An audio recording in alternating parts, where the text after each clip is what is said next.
Hola, ¿cómo están? Bienvenidos. Muchas gracias por conectarse con nosotros en los espacios digitales de Caracol Radio. En este mes de julio se cumplen fechas importantes en la historia colombiana. Una de ellas, el 19 específicamente, será el centenario de la existencia de distintas entidades económicas en el país, porque hace un siglo se hizo la misión Kemmerer, que permitió fundar, por ejemplo, el Banco de la República y la Contraloría General. Por eso, para hablar de ese centenario, de una fecha que es importante en la historia y en la actualidad de Colombia, hemos invitado hoy a Carlos Mario Zuluaga Pardo. Carlos Mario, bienvenido a Caracol Radio, muchas gracias por acompañarnos. Muchísimas gracias por esta invitación y aprovecho para enviarle un saludo muy especial a todas las personas que a esta hora están viendo. Carlos Mario Zuluaga es el vicecontralor en funciones de Contralor General. Y quiero empezar con él hablando sobre este centenario, sobre lo que significa que una entidad como la Contraloría General llegue a los 100 años de vida en el país. Sí, la conmemoración de 100 años de existencia es un privilegio tanto para la vida humana como para las instituciones. Una institución como la Contraloría que ha sobrevivido, ha superado reformas tanto constitucionales como de cualquier otro tipo, ha consolidado durante estos años una serie de aprendizajes, conocimientos, experiencias que han hecho de esta institución una entidad grande en la institucionalidad colombiana, por dos razones. La número uno, porque ha sido eficiente en la búsqueda de recursos públicos que se hayan podido extraviar. La número dos, porque el papel de vigilancia que ha hecho la Contraloría durante estos 100 años ha permitido que muchas entidades hoy del Estado tengan una madurez y una solidez en su comportamiento, en su administración, y eso se debe gracias a esa vigilancia, a esas recomendaciones, a esas observaciones que permanentemente hacen nuestros auditores durante cada año. Bueno, más allá de esas funciones generales de la Contraloría, y además lo que resulta casi inevitable para esta entidad y para muchas otras, hay cuestionamientos de si la entidad debe existir, no debe existir, debe ser reformada, no debe ser reformada. Cuando llega a 100 años, es oportuno mirar esas críticas o esos comentarios también. ¿Qué pertinencia tiene hoy la Contraloría? ¿Por qué vale la pena que la Contraloría siga existiendo a los 100 años y continúe mirando hacia el futuro? La respuesta es muy sencilla. Imaginémonos la institucionalidad colombiana sin la Contraloría. Es decir, ¿qué hubiese pasado con los recursos públicos que se recuperaron durante todos estos 100 años?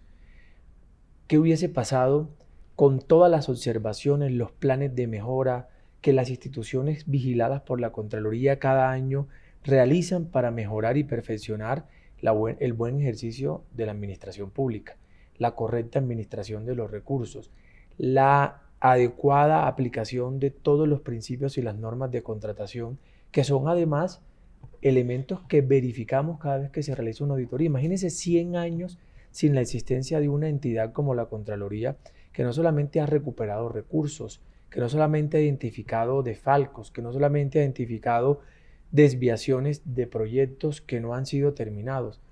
Imagínense lo que sería la institucionalidad colombiana si no hubiese tenido una entidad que le dijera a cada una de las sujetos vigilados, llámese ministerios, institutos descentralizados, cuáles son las mejores formas de operar la gestión pública. Entonces, la Contraloría sí es una entidad que vale la pena no solamente resaltar todos esos aportes que ha hecho cuando vigila o cuando controla, sino también vale la pena reconocer en este centenario la importancia y la necesidad de fortalecer los ejercicios de control en un Estado y en una sociedad donde todavía estamos discutiendo asuntos relacionados con la corrupción o con el mal manejo de los recursos públicos.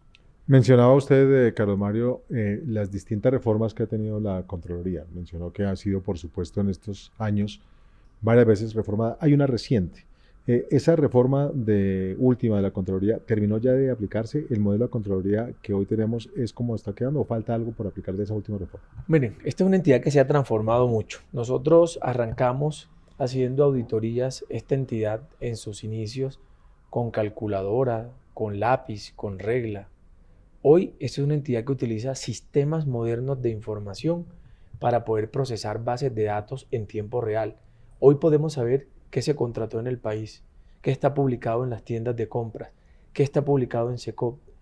Hoy la Contraloría ha dado un vuelco importantísimo en estos 100 años. La última reforma básicamente lo que introdujo es una serie de herramientas que apenas estamos desarrollando e implementando, como por ejemplo la del control preventivo y concomitante, que es distinto al control previo que se hacía antes. Este control preventivo y concomitante nos ayuda a detectar casos donde hay inminente pérdida de recursos públicos. Por ejemplo, se está ejecutando un proyecto interesante para construir una universidad, pero hay ya riesgos inminentes de que el proyecto tenga detrimento patrimonial o que tenga una dificultad en su ejecución, pues ahí es donde la Contraloría puede hacer uso de ese control preventivo y concomitante. Esa es una herramienta importante que introdujo la última reforma. Pero también la última reforma introdujo nuevamente la capacidad de que producto de ese especial seguimiento que nosotros hacemos se puedan advertir también casos donde hay riesgo. Por ejemplo, hace poco advertimos en la USPED que la cárcel del Magdalena, en un municipio, te ha invertido 290.000 millones de pesos, está suspendido el contrato desde diciembre y no hay manera inmediata de poder sacar ese proyecto adelante. Entonces, la función de advertencia de la Contraloría lo que hace es poner en evidencia a quienes contrataron eso, a decir, si ustedes no toman unas medidas inmediatas, esos 290.000 millones de pesos van a hacer que esa cárcel termine convertida en un elefante blanco más, que es muchos de los que hoy todavía tenemos en el país. Entonces, esta reforma se ha introdujo una serie de elementos que sustancialmente le están permitiendo a la Contraloría ser mucho más efectiva en las intervenciones que hacemos en los territorios. Ese término de los elefantes blancos lo hemos usado en el periodismo miles de veces, se nos volvió un lugar común y por desgracia se volvió, como usted dice, también un lugar común en la nación, ver obras que nunca se concluyen y que quedan ahí enterradas por años. Hay toda una línea de trabajo de la Contraloría que es el Compromiso Colombia para mostrar los elefantes blancos, pero sobre todo para permitir que dejen de serlo y se conviertan en obras. En lo que va a ocurrir este año, por ejemplo, ¿qué se ha trabajado en ese sentido de recuperar los elefantes blancos? Hay que aclarar que esto fue una competencia adicional que se le entregó a la Contraloría. La ley 2020 del año 2020 dijo, miren, aquí en el país hay un problema serio con las obras. Muchos de los colombianos que nos están en estos momentos escuchando saben claramente que en su municipio, en su departamento, en su localidad, es muy probable que haya una vía que no está terminada, un colegio que le faltaron unas aulas, un parque que no le instalaron unos juegos. Y así hay muchas obras que suman en todo el país 15 billones de pesos. Más de 1.000 obras están hoy convertidas en elefantes blancos. Elefantes blancos puede ser una plaza de mercado que se construyó a 2 kilómetros de la cabecera municipal pensando que con eso podían descentralizarla y nadie la usa o ninguno de los vendedores se fue para allá. ¿Se hizo la obra? Claro, se hizo la obra. ¿Pero está en uso? No, es un elefante blanco. Así hay 1.000 obras en todo el país que suman 7 billones de pesos. Pero también tenemos un promedio de 700 obras en todo el país que son obras críticas, como por ejemplo la cárcel de Magdalena. Es una obra que está para terminar. ¿Y por qué está crítica? Porque se le venció el periodo de ejecución, porque le faltan recursos para terminarlas. Entonces, ¿qué hacemos con esa competencia que nos dio la ley 2020?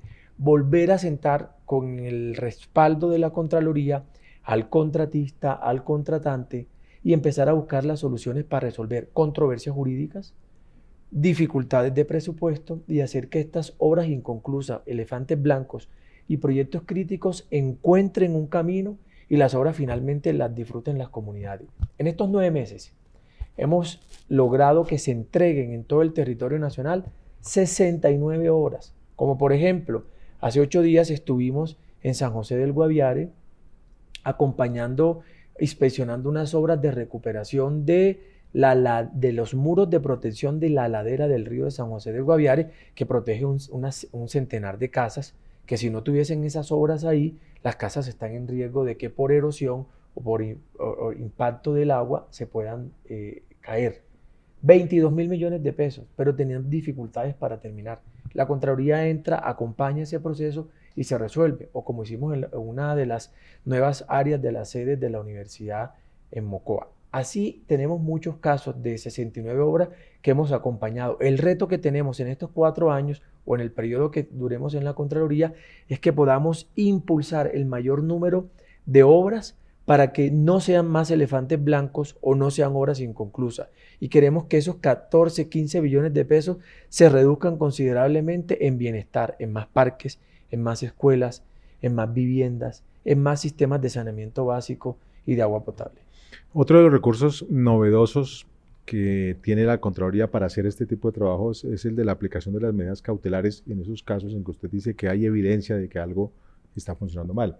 ¿Qué tantas han impuesto y qué ha permitido defender de recursos cuando se logra poner la medida y prohibir, frenar el desperdicio de dinero? Arranquemos por qué se tomó esta decisión que fue arrancando la administración del doctor Carlos Hernán Rodríguez.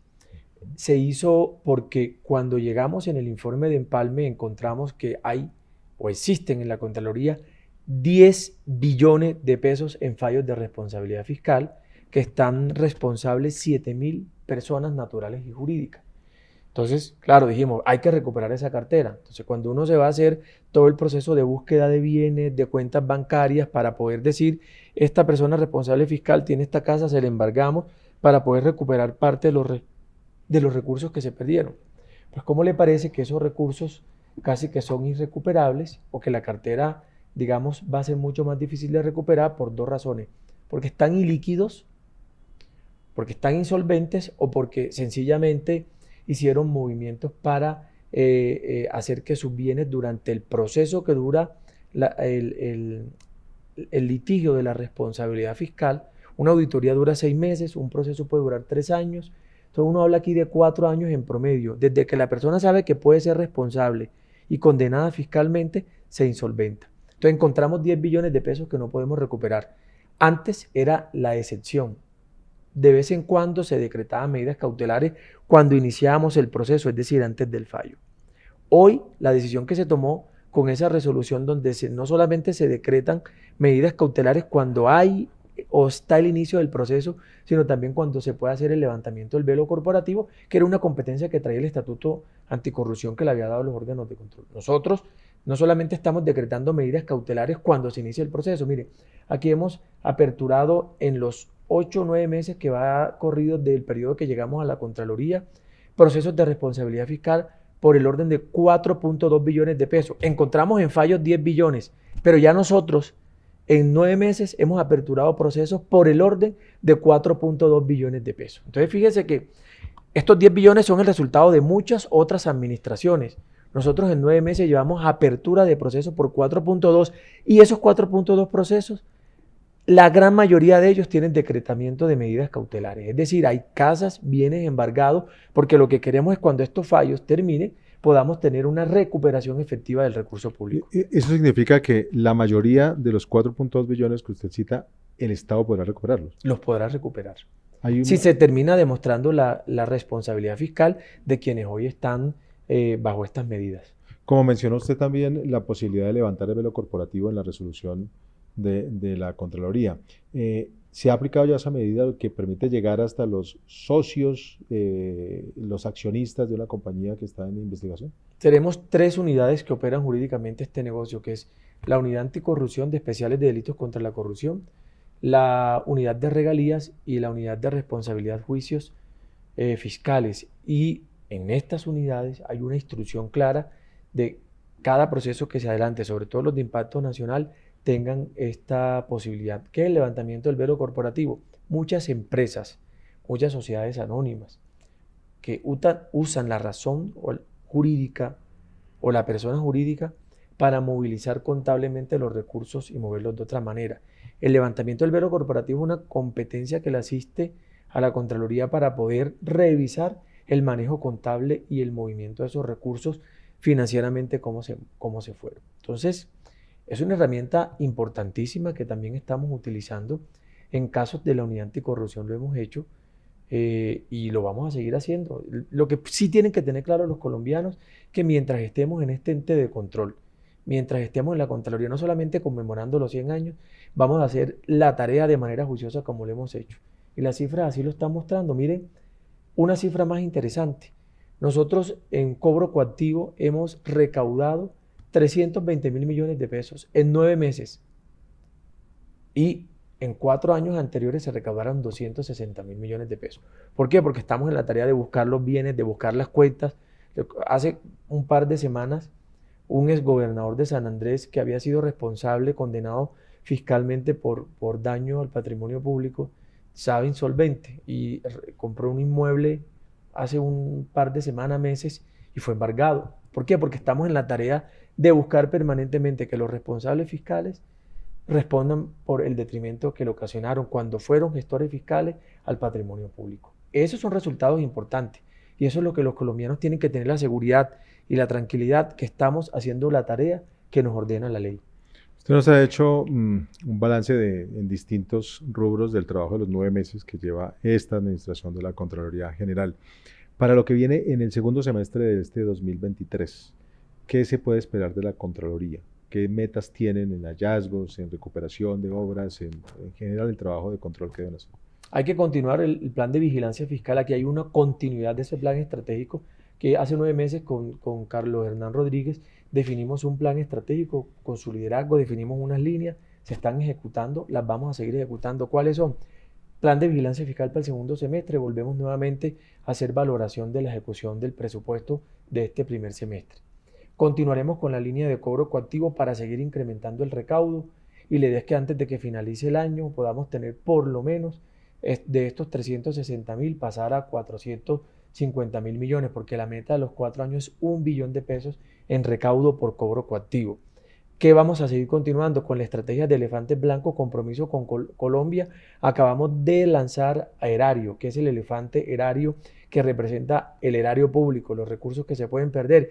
Queremos que más alcaldes, gobernadores, entidades públicas que tienen controversia con esas obras, que suman esos 15 billones de pesos, empecemos a resolver esos litigios, esas controversias y entreguemos más obras. Y finalmente vamos a seguir en un proceso de modernización de la entidad para que tengamos más uso de tecnología, más capacitación a los funcionarios para que la labor de las auditorías sea mucho más especializadas.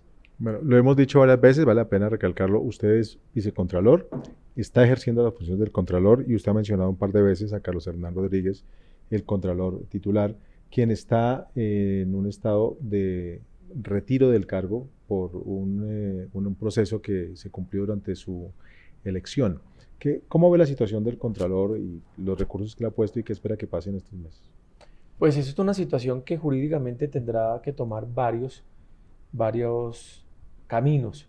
Hay un camino que le asiste ahorita en la Corte Constitucional donde tendrán que revisar si hubo violación o vulneración de algunos derechos que él pudo haber tenido, derechos por ejemplo a ser elegido. Recuerden que la elección de él fue una elección popular de segundo grado en el Congreso, o sea, fue elegido. Segundo, los errores que se cometieron por los cuales se declara la nulidad de la elección, que además fue en la última etapa del concurso, no todo el concurso, fueron errores que no responde el participante. El participante y los otros 20 que quedaron elegidos por la universidad con calificación de examen, que además tienen derechos adquiridos, no tienen por qué responder por los errores que haya podido cometer el Estado en cabeza del Congreso. Entonces, hay un camino en la Corte Constitucional que tendrá que tener una mirada y una valoración de esos hechos, si debió haberse decretado nulidad completa o una nulidad parcial, porque la irregularidad fue en el último momento, no ni con el examen, ni con la primera, ni la segunda lista, o si hay que reconocer los derechos que tiene al acceder al cargo público, a la función pública, a haber sido elegido. Eso lo tendrá que revisar la Corte Constitucional en la administración sana, juiciosa y responsable, como siempre lo ha hecho, de la justicia y de la garantía de derechos de todos los ciudadanos colombianos. Y también tendrá los caminos internacionales que seguramente los estará explorando la Comisión Interamericana de Derechos, donde también se valoran este tipo de circunstancias, este tipo de hechos. A su parte también el Congreso tendrá que adelantar un concurso por la decisión que le dio el Consejo de Estado frente a la declaratoria de la nulidad completa de todo el acto de elección. Entonces aquí hay dos cosas. Hay que seguir haciendo la tarea en la Contraloría. Hay que dejar que avance la defensa de Carlos Hernán Rodríguez, que tiene todo el derecho de hacerlo. Él, incluso los demás que pudieron haberse afectado con el fallo. Y hay que respetar las decisiones que tome el Congreso frente a la ejecución o no de un concurso para elegir nuevamente Contralor. Y estando ya en las funciones y viviendo esto que está viviendo, ¿cree que debería plantearse algún tipo de cambio en el proceso de elección del Contralor? Es una discusión que no me corresponde a mí plantearla, pero seguramente sí hay que revisar los mecanismos de elección de muchas de las dignidades del país. Y esa es una reflexión que tenemos que hacer todos los colombianos, cómo elegimos las cortes, cómo elegimos el fiscal, el contralor, la procurador. Es decir, siempre vamos a tener, usted mire que el Estado en los 200 más y años de vida republicana que tenemos se ha transformado muchísimo y el modelo democrático ideal o el modelo institucional ideal no existe. Las coyunturas nos van obligando a repensar o a encontrar los errores o las oportunidades que hay para que el Estado sea más eficiente y garantista. Y regresemos, Carlos Mario Zuluaga, a donde empezamos, que son los 100 años. ¿Cómo va a celebrar la Contraloría ya formalmente el centenario? Vamos a tener una conmemoración discreta, muy serena y muy solemne. Son como los principios que marcan esta conmemoración. Vamos a lanzar un libro de los 100 años que recoge un poco la historia de la entidad, plantea los retos que tenemos hoy en el presente, pero también ubica a la entidad en esos desafíos que enfrenta el mundo moderno. Ese libro va a ser un libro muy bonito porque tiene la participación de historiadores, economistas, y va a ser importante para la contextualización de lo que es hoy este ente de control. Vamos a tener invitados internacionales de la INTOSAIF, de la OLACEF, que son los máximos organismos de fiscalización superior que existen en toda el cono. También vamos a hacer un evento solemne el miércoles 19 de julio en el Teatro Colón, donde aspiramos que esté parte de la institucionalidad y de la representación política del país. Vamos ese día a utilizar por primera vez la medalla que se utilizará a partir de ahora para exaltar a funcionarios, organizaciones, veedores, ciudadanos que con sus aportes hayan contribuido a la protección del patrimonio público o al fortalecimiento del ejercicio del control fiscal.